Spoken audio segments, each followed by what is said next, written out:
those good old school days, back when we were seated with our friends all day, discussing the most minute details of our lives over lunch.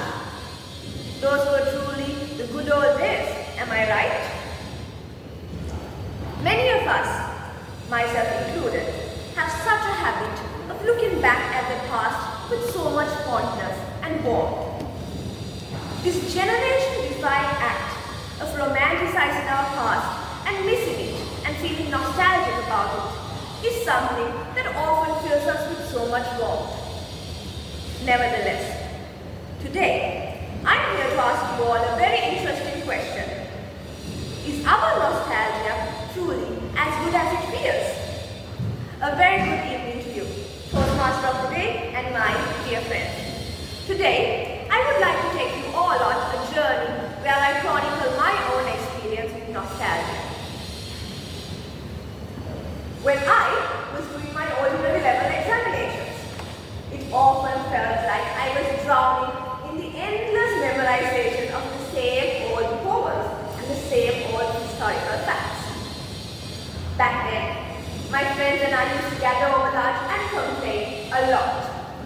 We used to complain about so many things. How many historical dates that were seemingly insignificant that we had to memorize for all the term tests. We used to be annoyed by these minor inconveniences. And we used to always look back at our time before O-levels, and we used to miss those days so much. To the 16-year-old selves of us, which were doing O-levels, life before O-levels seemed so much better and so much simpler, and we longed for those simpler days. However, eventually, we did complete our O-levels, and we did move on to the next part of our lives, the advanced level exam.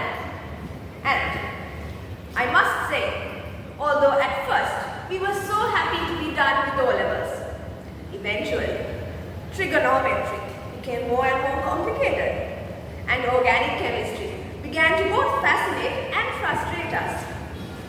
This made us really miss, guess what? This made us miss our days spent studying for O-levels. Ironic, is it not? Whilst doing O-levels, we could wait for it to all end. But now that we were faced with the greater challenge of doing our advanced level examinations, we really reminisced and we were so nostalgic about our time spent doing O-levels. But eventually, again like O-levels, we did move on with our lives and we did end up completing A-levels despite a lot of delays caused by the COVID-19 pandemic. And that did also signify the end of my school life. The next chapter of my life was my university life. And I must say, joining the University of Colombo was such an incredible opportunity for me.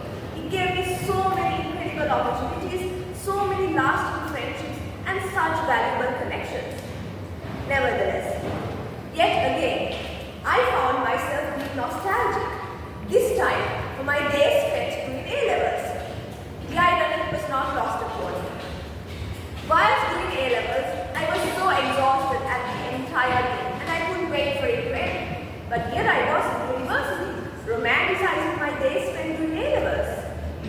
But this time, I paused and I began to dissect my own thought process. That's when I realized, just because nostalgia is a very powerful emotion, it doesn't really mean it's always the most accurate emotion that we ever feel.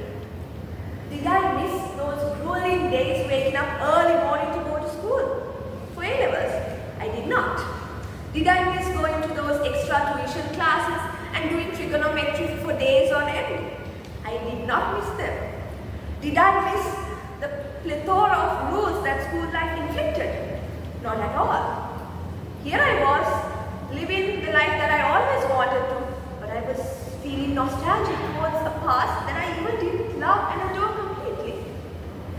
This was such an epiphany for me because it made me realize while nostalgia is something truly incredible, it is not something that we should really trust too much. It is like an Instagram reel. It lets our brain focus on the amazing parts of our past while also glossing over the less than perfect past. So, next time you all think of the good old days, and the next time you want to go back to your school days, pause and ask yourself this question. Do you truly want to relive those parts of your life? Or is it truly just nostalgia? And is it truly the lenses of nostalgia obfuscating your view? I hope you all have a very interesting time thinking of this question. And before I end my speech, I would also like to give you this question. Are you truly living in the moment? Because someday, this current moment does have the potential to actually be one of the good old days. Thank you very much.